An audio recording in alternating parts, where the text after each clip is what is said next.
Olá, bem-vindos ao especial Só é para Todos da Harper Lee. Esse é o terceiro episódio de uma minissérie. Os vídeos anteriores estão linkados aqui no box de descrições. Vamos começar pensando sobre a palavra do branco contra a palavra do negro. A palavra de uma pessoa vale quanto? E a cor da pele, né? Nessa época do Sol é para Todos, já é uma época mais atual do que aquele livro do 12 anos de escravidão, acho que ele já tá lá em cima, que a gente conversou ano passado, que é o do Salomon Northup, e que já ainda tá no século XIX. Aqui ainda existe isso no Sul, né? Um testemunho de um negro não ter a veracidade pela justiça, e o testemunho de um branco, independente do passado dele, ter uma veracidade. Não sei, eu sou muito dos filmes também. Acho que a única coisa de contestar uma veracidade de um depoimento é, primeiro, se o advogado conseguir provar a incoerência do que está se falando, se provar que é mentira, até porque tem a coisa do perjúrio, né? Não pode mentir no julgamento, é até um crime, acho que dá até cadeia, mas eu nunca vi ninguém ir pra cadeia porque deu um falso testemunho. Mas enfim, se você atua na área jurídica e souber se realmente isso acontece, pode deixar aqui nos comentários. O que eu vejo, assim, seria a questão da pessoa já ter feito alguma coisa ilícita, uma testemunha assim, desse jeito, né? Mas não por causa da cor da pele, mas isso tinha, né? Tinha muito, inclusive até no processo era tirado. Então, se aquele depoimento de um negro, isso eu vi mais, assim, de forma mais detalhada no livro do Salomon Northup, que é o 12 anos de escravidão. Se o negro fizesse um depoimento, uma acusação, até ir na delegacia, eu tô acusando essa pessoa de ter cometido esse crime. Se ele levar as provas, porque ele estava levando, não era aceito. Então, no sul dos Estados Unidos, que também isso durou mais, a gente vai acompanhar aqui pelo julgamento do Tom Robson. Eu vou começar de trás para frente. O ponto principal desse vídeo, não tem spoilers, tá? Mas o ponto principal desse vídeo eu quero falar que depois do julgamento, eu não vou dar como foi o veredito, mas depois do julgamento, a Scott, ela tá analisando tudo durante o julgamento. Ela tá muito interessante como a gente vê as associações dela, do comportamento das pessoas ali no julgamento, com as referências que ela tem da vida, que são referências mais limitadas, que são os vizinhos, a escola. Ela tá aprendendo muita coisa ali. E aí tem a senhorita Gates. A senhorita Gates é uma professora dela. A senhorita Gates, ela tá lá, ela ouve as coisas que a senhorita Gates está falando, né? Ali naqueles dias do julgamento. E ela diz assim, olha, quero ver o que eles vão querer agora. Ela tá contra os negros. Ela tá numa posição que ela não tá se posicionando de maneira agressiva, mas a opinião dela é muito assim... o que os negros vão querer de direitos depois disso? Eles não têm esses direitos que eles estão querendo. Passa o julgamento, começam as questões da Segunda Guerra Mundial, né? Então acho que tá aí década de 30, eu acho. Segunda Guerra Mundial, começa as questões, não começou a Segunda Guerra, mas começam as ideias de Hitler lá na Europa, e as notícias chegam na cidadezinha de Maycomb. Ora, quando chega as notícias do Hitler, do fascismo e do extermínio dos judeus, vem o ponto que é um ponto muito importante para mim, porque é um ponto que eu já manifestava muito assim em redes, em conversas e tal, que a Scott percebe exatamente isso, é a comoção de todos da cidade, e ela vai perceber principalmente a comoção da senhorita Gates em relação aos judeus, porque ela fica muito tocada, ela fica muito embasbacada e ela fica solidária. Ela tem essa coisa da sororidade com os judeus, como que esse povo está sendo tão maltratado, que é esse povo dos judeus. O que fica na cabeça da Scott, meus senhores? O que fica? Me conta, eu dou um tempo. Não, o que fica assim, tá? Pensa assim, ó, teve a questão dos negros ali forte na cidade dela. E tá tendo sempre, né? Então teve mais forte com o julgamento do Tom Robinson. E teve essa questão dos judeus. Então ela poxa, como é que a senhorita Gates, que não estava nem tão preocupada assim com os negros, está tão sensibilizada com os judeus? E é muito bom como ela vai processando essa dúvida, querendo perguntar pro Atticus, querendo perguntar pro Jim, porque é uma coisa que ela fica até assim meio sem coragem de perguntar, porque não faz sentido algum. E eu pergunto pra vocês, faz sentido? Assim, aí eu já vou ampliar, tá? No Só é para Todos, a posição da senhorita Gates está bem claro, mas vamos botar até pro nosso dia a dia, considerando pessoas não racistas, né? Que é uma coisa que eu falo muito. A gente se sente mais, mesmo que a gente se compadeça da questão da colonização e da diáspora e do sequestro de negros. A gente sente tanto quanto a gente sente o dos judeus. Eu não estou dizendo que o dos judeus foi certo, foi errado, mas a gente sente de um jeito igual. Essa indignação que a gente tem com o que o nazismo fez é de um jeito semelhante à indignação que a gente tem com relação à escravidão e ao sequestro de povos. Até antes disso, né? A questão de dizimar aquele povo para entrar na terra daquele povo, a questão indígena, é igual?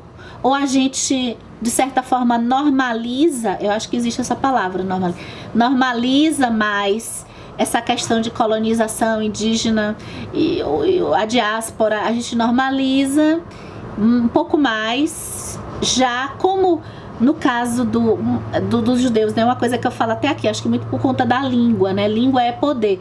Quando se perde uma cultura, se perde muito, assim, em termos de sensibilização.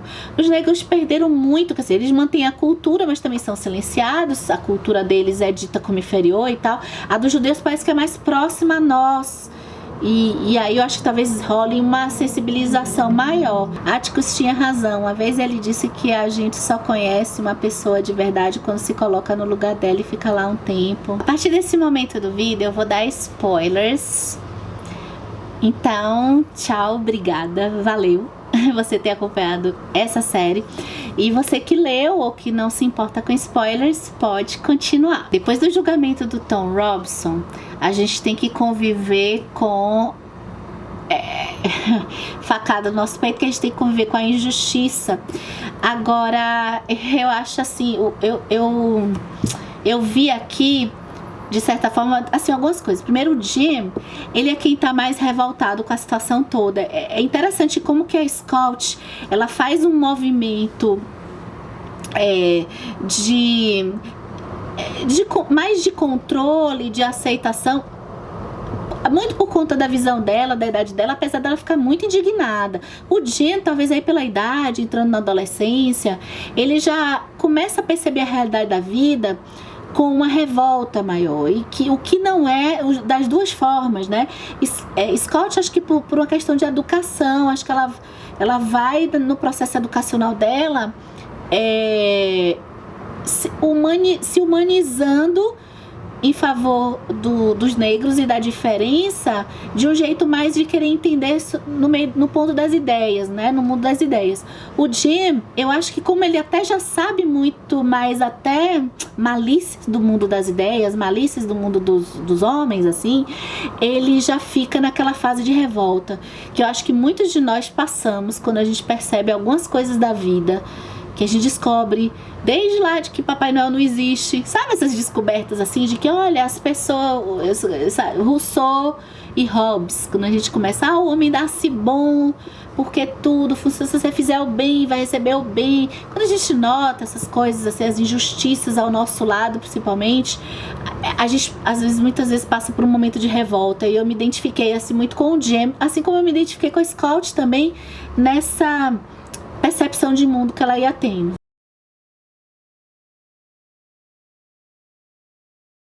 Repara, depois do julgamento, que Jim começa a falar umas coisas assim, mas é um amadurecimento assim estupendo. O Jim, ele faz algumas referências, algumas coisas já assim pessimista com algumas coisas da vida.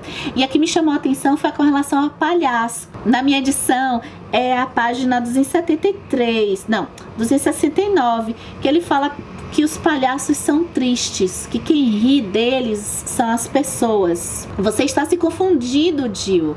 Os palhaços são tristes, o público é que ri deles. Então, nessas interações, já depois do julgamento, repara que as brincadeiras já têm um outro tom, um tom mais não sei se é melancólico a palavra, ou é um tom mais áspero, talvez aí do Jem. E por qualquer coisa o Jem tá estourando, né? Ele não tá lidando com a situação. E olha que a gente depois, acho que esse livro fica tão assim, porque a gente tem o Atticus explicando, não sei se é o Atticus, mas assim, explicando como que mesmo assim, mesmo acontecendo tudo o que aconteceu com o Tom Robson, e ele vir a falecer, a esposa dele, mesmo acontecendo tudo isso, a gente vai saber como que aquele julgamento foi um avanço, como que nem aquilo, isso é que é de... a gente fica... porque nem aquilo antes acontecia. O fato dele ter o tempo de sustentação da defesa que ele teve, o fato do juiz até ouvi-lo, quer dizer, gente, imagina como é que foi esse processo, imagina que a gente está agora ainda precisando de coisas, imagine o que era lá, imagine essa situação já ter sido um avanço para aquela cidade. A Scott, por exemplo, ela vai descobrindo, não podia ter mulheres no júri, e nem pode ter mulheres no júri, porque a Scott vai dizendo, por que essas pessoas não estão no júri, né? Negro não pode ir pro júri. Mas como não é para ter pelo menos um negro, não é para ter uma diversidade? A Scott formando isso na cabeça dela é muito bonito também. E daí eu acho que isso conversa muito com o discurso da história única, com essa questão de lugar de fala também. Como que é interessante a gente ter os pontos de vista diferentes, né? Porque a tradição... isso linka com o início em que a Scott está contando como que as famílias de Maycomb percebem as coisas. Se a gente percebe que o conhecimento e a tradição tem que se manter, a gente para de ver os outros lados. Então, como o júri só é composto daquelas pessoas tradicionalistas, fica difícil eles entenderem o ponto de vista do outro, né, dos negros. E não é à toa assim que eu vou falar um pouco das políticas afirmativas. Uma das razões das políticas afirmativas é muito para a gente não cair aqui no Só é para Todos, porque se a gente coloca pessoas diversas, especialmente aqui no caso dos negros, para ocupar posições de poder, a gente está inevitavelmente tirando o preconceito, partindo até do pressuposto que eles não vão partir do mesmo lugar, e a gente precisa colocar eles lá para a gente garantir a justiça, e a gente pode ter tudo isso, gente. Foram 3 vídeos, eu agradeço vocês que acompanharam os 3 vídeos, né?